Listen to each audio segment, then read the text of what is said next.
Tanggal 13 Mei 2020 di kota Jakarta, seorang siswa laki-laki yang baru saja memenangkan Olimpiade Fisika Nasional dan selalu menjadi juara kelas selama 3 tahun, tiba-tiba ditemukan tewas di sebuah apartemen mewah di pusat kota. Tidak ada surat wasiat, tidak ada tanda-tanda perlawanan, tidak ada yang mengerti apa yang telah terjadi. Namanya Bima Aditya Putra, seorang siswa berprestasi, kebanggaan sekolah, harapan keluarga. Di balik senyum ramah dan deretan prestasinya yang tanpa celah itu, ada apa? Hanya beberapa minggu sebelum ujian masuk perguruan tinggi, ia menghilang, meninggalkan pertanyaan-pertanyaan yang mengerikan. Bima adalah anak yang penurut, tidak pernah membantah orang tuanya. Ayahnya berkata dengan tercekat, tapi akhir-akhir ini dia jadi pendiam, sering meminta ruang sendiri. Ibunya menatap kosong. Teman-temannya mengingat Bima sering memisahkan diri dari kelompok dan hanya duduk sendirian. Jika ada yang bertanya, ia hanya tersenyum menghindar. Suatu malam, ibunya membuka pintu kamarnya, hanya melihat cahaya dari layar komputer dan sebuah jendela obrolan aneh yang belum sempat ditutup. Seorang siswa teladan, sebuah tempat kejadian perkara yang bersih, sebuah keheningan yang mematikan. Di balik kesempurnaan itu, apakah ada tekanan sekolah atau hal lain yang tidak pernah mau didengarkan oleh siapapun? Pagi itu, tim Forensik 13 menerima telepon laporan dari seorang wanita. Suaranya bergetar, terputus-putus, seolah sedang menahan kepanikan. Ada orang terbaring tak bergerak di rumah saya. Saya tidak tahu, saya baru saja pulang. Penelepon itu adalah Riana Wulandari, seorang guru fisika di sekolah tersebut, sekaligus pemilik apartemen mewah tempat kejadian perkara. Ketika aparat tiba di lokasi, di hadapan mereka ada pemandangan yang aneh dan mengerikan. Di tengah ruang tamu yang rapi dan berkilau secara tidak wajar, terbaring jenazah seorang remaja dalam posisi telentang, tanpa tanda-tanda kehidupan.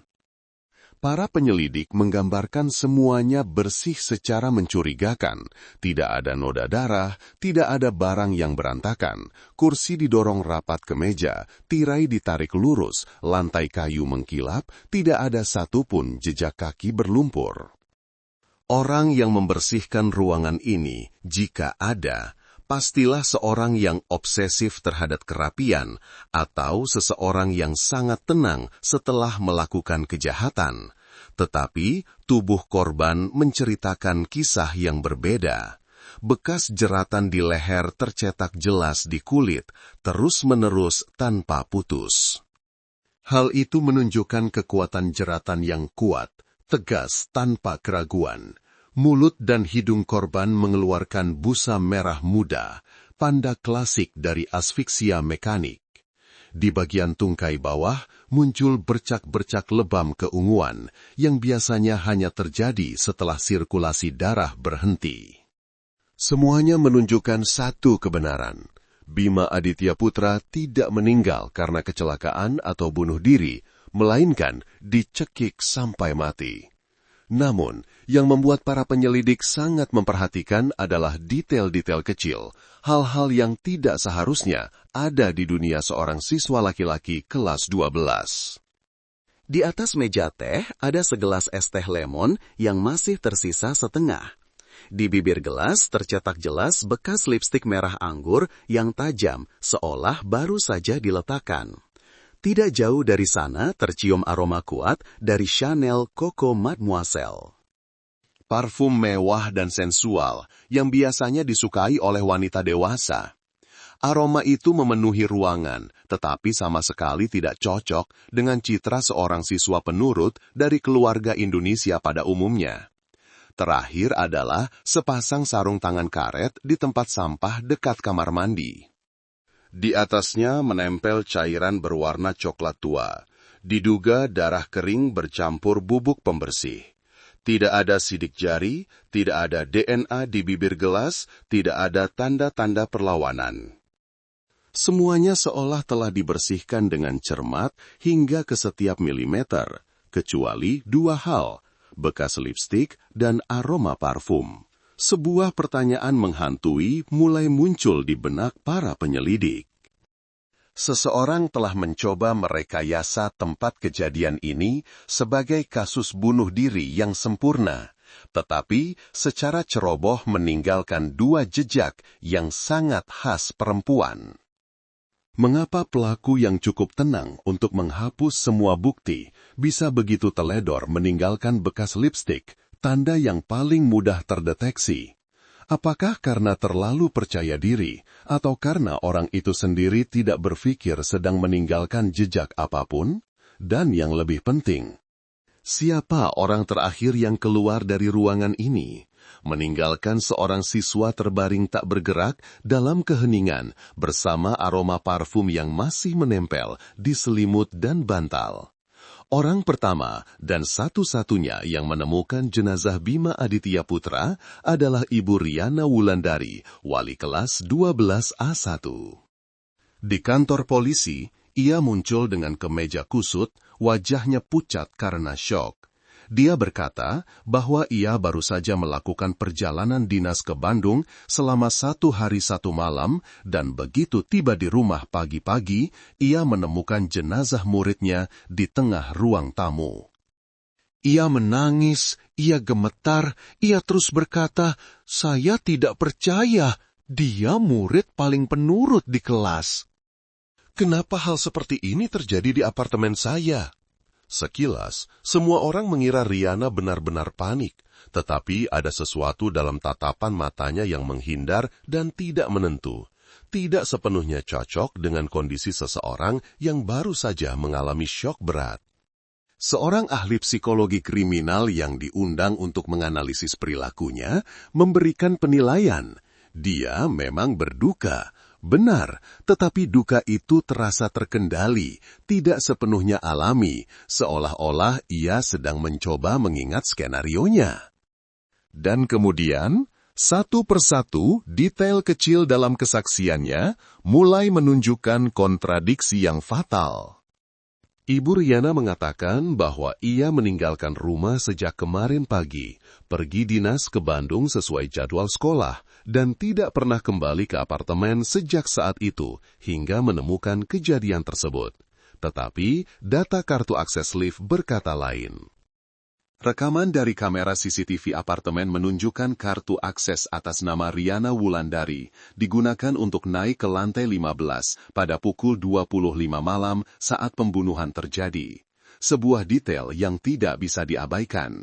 Ketika ditanya, Riana menjawab, Saya mungkin menjatuhkan kartu itu atau seseorang telah mencurinya. Saya benar-benar tidak tahu." Sebuah jawaban yang samar dan sulit dipercaya. Tidak berhenti di situ, tim investigasi terus memeriksa rute perjalanan dinas yang ia sebutkan. Menurut Riana, pagi-pagi ia mengendarai mobil pribadinya dari Jakarta Selatan ke Bandung untuk menghadiri seminar pendidikan keterampilan bagi siswa kelas akhir. Namun, data kamera lalu lintas dan gerbang tol di sepanjang jalan tol Cipularang tidak merekam gambar apapun dari mobil Riana yang menuju ke arah Bandung dalam rentang waktu tersebut. Sekali lagi, bukti bertentangan dengan kesaksian. Para penyelidik mulai merasakan ada sesuatu yang sangat salah. Kesaksian dari satu-satunya saksi, pemilik apartemen, penuh dengan lubang. Ibu Riana, yang selama ini dinilai sebagai guru teladan, tegas, dan adil, tiba-tiba menjadi pusat kecurigaan dalam sebuah kasus pembunuhan di lingkungan sekolah yang menggemparkan. Namun yang lebih menakutkan adalah, jika ia berbohong, untuk apa? Apakah ia pelakunya dan sedang mencoba membangun alibi yang sempurna? Atau apakah ia sedang menutupi seseorang? Bahkan seseorang yang sangat dekat hingga ia rela mengorbankan kehormatan dan karirnya. Kasus ini kini tidak lagi sesederhana sebuah kematian, melainkan telah menjadi labirin kebohongan, perlindungan, dan hubungan gelap yang belum terungkap. tim investigasi memutuskan untuk menggeledah apartemen itu sekali lagi, dan mereka menemukan ponsel Bima Aditya Putra, sebuah iPhone yang dilindungi oleh beberapa lapis kata sandi keamanan. Awalnya tampak tidak mungkin untuk diakses, tetapi tim teknis forensik setelah berjam-jam pemulihan akhirnya berhasil membukanya. Dan apa yang mereka temukan bukan sekadar data pribadi, melainkan sebuah dunia batin yang penuh ketakutan, tekanan, dan yang terpenting, serangkaian pesan yang telah dihapus hanya beberapa jam sebelum ia meninggal. Pesan yang dipulihkan menunjukkan percakapan yang berlangsung lebih dari sebulan antara Bima dan seorang pengguna tanpa nama yang hanya ditampilkan sebagai nomor telepon asing. Cara panggilan dan gaya penulisan yang intim sekaligus penuh makna tersirat segera membuat tim investigasi merasa tidak nyaman. Dalam salah satu pesan, orang itu menulis, "Hanya ibu yang mengerti tekanan yang sedang kamu alami. Temui ibu ya, ini rahasia kita berdua saja." Bima menjawab, "Saya merasa ini agak aneh. Mungkin saya harus memberitahu ibu saya." Namun kemudian pesan berikutnya membuat semua orang merinding. "Jangan, kalau kamu memberitahunya, kehormatan ibu, masa depanmu, semuanya akan berakhir." "Kamu tidak mau kan kita berdua dikeluarkan dari sekolah?" Kata-kata dingin itu bukan lagi sebuah dorongan semangat. Itu adalah manifestasi dari manipulasi psikologis, sebuah bentuk kontrol halus yang secara bertahap mendorong pihak yang lebih lemah ke sudut gelap tanpa jalan keluar. Bima Aditya Putra, seorang siswa kelas 12 yang sedang menghadapi ujian terpenting dalam hidupnya, harus menanggung sebuah rahasia yang membuatnya takut sekaligus kehilangan arah. Tim investigasi memanggil Dava Maulana, sahabat Bima, seorang siswa pendiam, tidak banyak bicara, tetapi satu-satunya orang yang pernah dipercaya oleh Bima. Awalnya, Dava gemetar ketakutan, matanya liar seolah menyembunyikan sesuatu. Tetapi ketika penyelidik bertanya dengan lembut, "Apakah kamu ingin membantu temanmu menemukan keadilan?" Ia mulai berbicara. "Bima pernah curhat ke saya kalau dia sedang diganggu oleh orang dewasa. Awalnya dia pikir itu perhatian, tapi lama-lama dia merasa dikendalikan. Orang itu sangat memahami psikologi, tahu cara memanfaatkan kelemahan." Dava berhenti sejenak, matanya memerah. "Bima bilang orang itu mengancam akan menghancurkan masa depannya jika tidak menurut. Saya sudah menyarankannya untuk memberitahu wali kelas atau orang tuanya, tapi dia takut. Dia bilang orang itu punya kuasa, punya cara untuk membuat segalanya lenyap." Dava menunduk, tangannya terkepal erat, berkata di tengah isak tangis, "Andai saja hari itu saya lebih tegas, andai saja saya memberitahu wali kelas atau kepala sekolah, mungkin Bima tidak akan mati." Suaranya pecah seperti pengakuan yang terlambat, sebuah detail yang membuat penonton terdiam karena terlalu nyata, terlalu dekat dengan apa yang telah dan sedang terjadi di banyak sekolah di dunia nyata. Rasa bersalah, ketidakberdayaan, dan trauma itu bukan hanya penderitaan Dava, tetapi gambaran perwakilan dari ratusan, ribuan siswa yang pernah menyaksikan temannya berubah tetapi tidak tahu harus berbuat apa. Itu juga merupakan lonceng peringatan tentang sebuah kenyataan. Tidak selamanya diam adalah pilihan yang bijak, dan terkadang hanya satu ucapan di waktu yang tepat, satu tindakan kecil bisa menyelamatkan nyawa. Dari potongan-potongan pesan itu, tim investigasi mulai mempersempit kecurigaan. Mereka bersiap untuk mengkonfrontasi sang guru, tetapi tiba-tiba sebuah alibi yang sempurna muncul, dan segalanya berbelok ke arah yang tidak terduga. Ketika semua kecurigaan tertuju pada Ibu Riana Wulandari, dari jejak lipstik, aroma parfum, hingga kesaksiannya yang berbelit-belit, sebuah detail tak terduga muncul yang membuat seluruh tim investigasi menemui jalan buntu. Kamera keamanan di lobi apartemen merekam gambar seorang wanita dengan postur, pakaian, dan cara berjalan yang sangat mirip dengan Rihanna muncul pada pukul 25. Tepat pada saat kartu akses digunakan untuk naik ke lantai 15, tempat apartemen lokasi pembunuhan berada. Tampaknya sudah sangat jelas, tetapi kemudian kamera di Mall Grand Indonesia yang berjarak lebih dari 5 km dari lokasi kejadian menunjukkan hal sebaliknya. Tepat pada pukul 20:15 hari itu, Rihanna Wulandari terekam sedang berdiri di kasir, membawa keranjang belanjaan dan berbicara dengan kasir. Waktunya cocok sekali, gambarnya tajam, gerak-gerik dan suaranya tidak mungkin salah. Rihanna tidak mungkin berada di dua tempat pada saat yang bersamaan. Kejutan berubah menjadi kebingungan.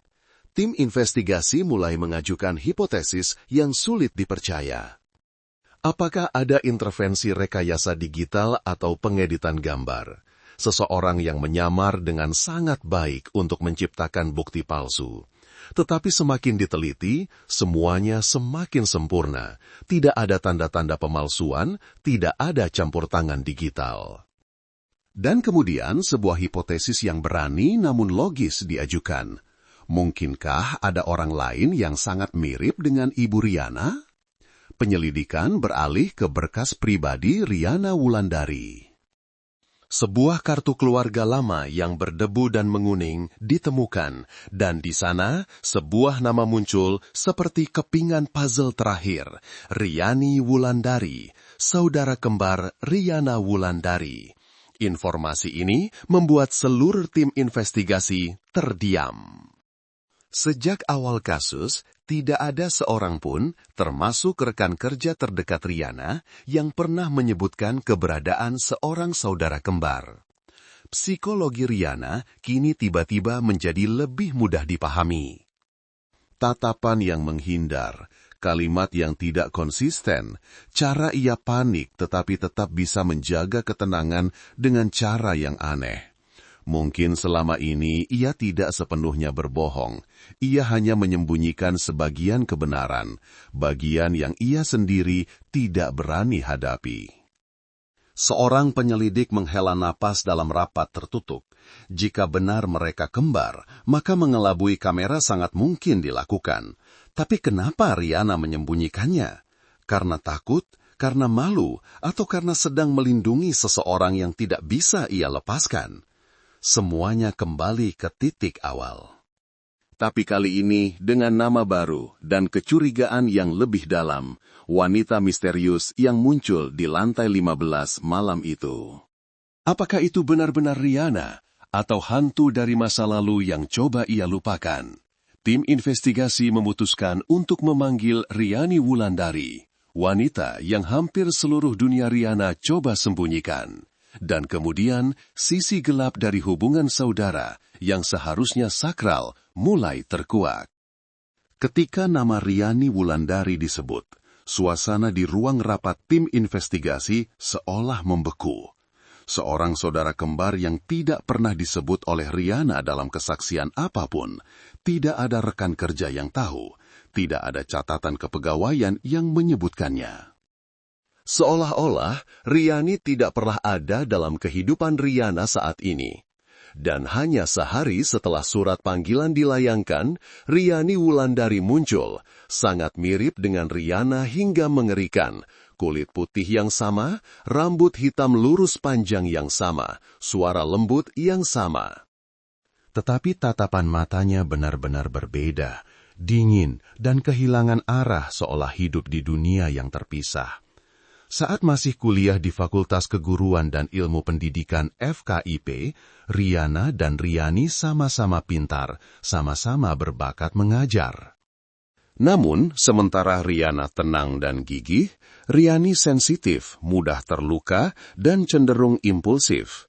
Sebuah krisis psikologis di tahun ketiga membuat Rihanna berhenti kuliah di tengah jalan. Satu-satunya orang yang tetap di sisinya, diam-diam membereskan kekacauan akibat kepanikan, impulsivitas, dan depresinya adalah Rihanna. Riana berbohong kepada orang tua mereka, Riana bertanggung jawab atas kerugian yang disebabkan oleh kakaknya. Riana bahkan mengorbankan program praktik mengajarnya yang pertama hanya untuk merawat kakaknya di rumah.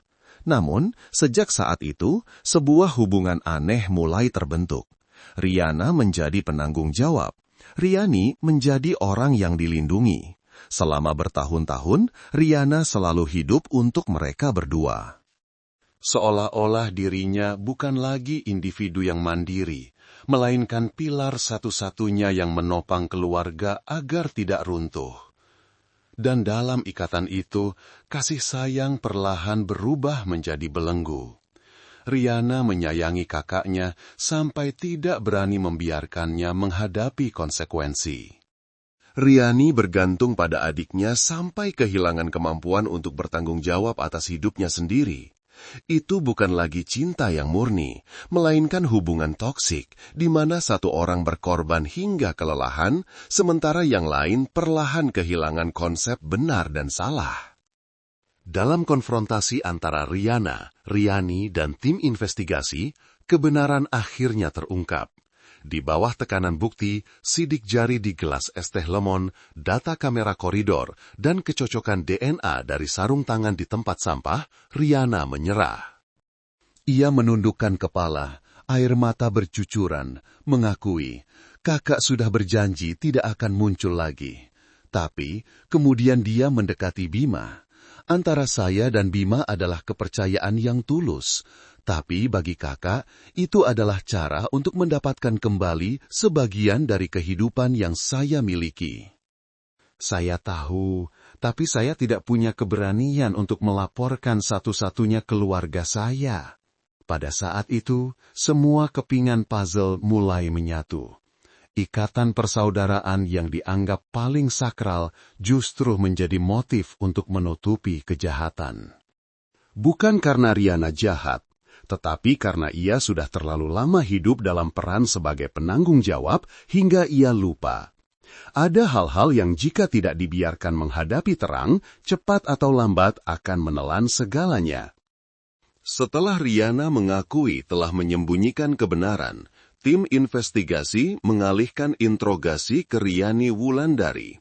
Dan dari mulut wanita dengan tatapan bingung itu, kejahatan diungkap kembali. Kata demi kata, detail demi detail, seperti kaset rekaman yang dingin.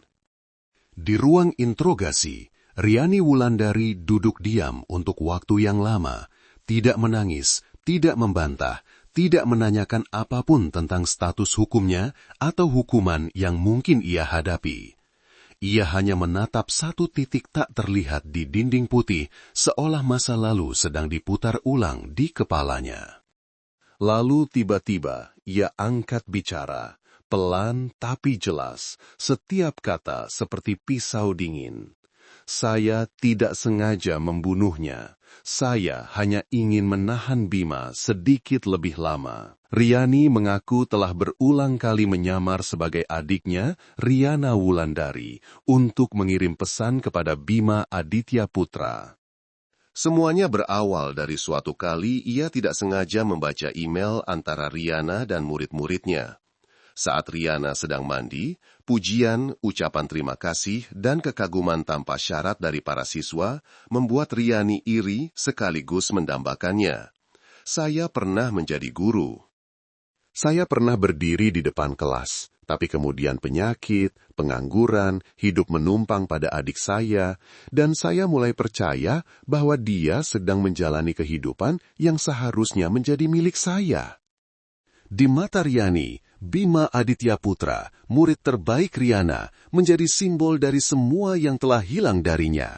Sebuah kepingan sempurna yang jika berhasil ia miliki, ia akan merasa dirinya ada kembali. Sejak saat itu, ia mulai memanipulasi. Ia menggunakan pengetahuannya tentang psikologi siswa, pengalamannya di dunia pendidikan untuk perlahan-lahan menarik Bima ke dalam hubungan yang ambigu, sebagai teman curhat sekaligus pengendali. Dia kesepian, dia tertekan, dan dia butuh seseorang untuk dipercaya. Saya hanya menggantikan Riana di benaknya.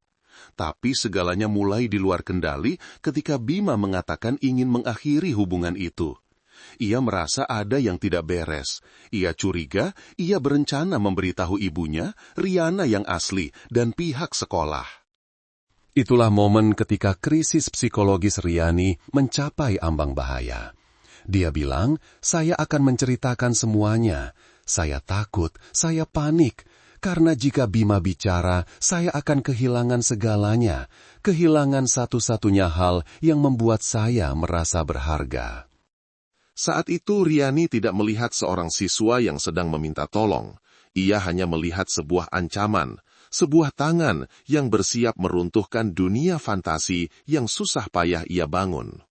Dan dalam sekejap kehilangan kendali, di antara rasa takut, egoisme, dan ilusi, ia mencetik Bima Adityaputra.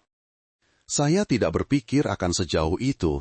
Tetapi ketika dia menatap saya dengan tatapan panik, kecewa, dan penuh ketakutan, saya tahu semuanya sudah berakhir, dan saya hanya punya satu pilihan, memadamkan tatapan itu selamanya. Pengakuan Riani tidak diiringi setetes air mata pun. Hanya ada kekosongan dingin dari seseorang yang telah kehilangan batas antara cinta dan kepemilikan, antara korban dan pelaku, antara kenyataan dan khayalan. Keheningan yang panjang setelah itu bukan karena kehabisan pertanyaan, tetapi karena bahasa tidak lagi cukup untuk menggambarkan perasaan sesak itu. Riani didakwa dengan pasal pembunuhan. Riana juga dituntut karena tidak melaporkan kejahatan. Dalam persidangan yang akan datang, bukan hanya hukum yang akan berbicara, tetapi juga nurani dan air mata penyesalan dari mereka yang ditinggalkan. Ruang sidang hari itu penuh sesak. Di satu sisi, ada perwakilan hukum, keluarga korban, rekan kerja, dan siswa-siswi Bima Adityaputra. Di sisi lain, dua wanita yang mirip seperti pinang dibelah dua, tetapi dengan aura yang sangat kontras. Riana Wulandari duduk diam di kursi terdakwa, kepala tertunduk, wajahnya kuyu setelah berhari-hari ditahan. Tangannya meremas sapu tangan putih yang sudah lusuh, seolah sedang menghukum dirinya sendiri setiap jam, setiap menit. Sebaliknya, Riani Wulandari duduk tegak, tatapannya kosong, wajahnya hampir tanpa ekspresi. Tidak ada kemarahan, tidak ada penyesalan, tidak ada pembelaan. Hakim membacakan dakwaan satu persatu. Uraian yang dingin namun akurat dari tindakan mencekik, menghapus jejak hingga upaya penyembunyian yang disengaja oleh adiknya. Ketika diberi kesempatan untuk berbicara, Ibu Bima Adityaputra berdiri, gemetar, tangannya memegang erat pagar pembatas. Ia tidak menyalahkan, tidak membenci, tetapi setiap kata yang diucapkannya seperti pisau yang mengiris hati para pendengar. Anak saya pergi ke sekolah untuk belajar menjadi manusia, untuk membangun masa depan, bukan untuk menjadi korban dari luka-luka yang tidak ada yang berani menyebut namanya. Saya dulu berpikir, anak yang penurut, baik, dan mandiri adalah hal yang baik. Tapi mungkin saya lupa menanyakan pertanyaan paling sederhana. Nak, kamu baik-baik saja? Seluruh ruang sidang hening, banyak yang menundukkan kepala, beberapa siswa menyeka air mata. Pengadilan menjatuhkan vonis 19 tahun penjara kepada Riani Wulandari atas tuduhan pembunuhan berencana dengan pertimbangan kondisi kejiwaan, tetapi tetap cakap untuk bertanggung jawab secara hukum.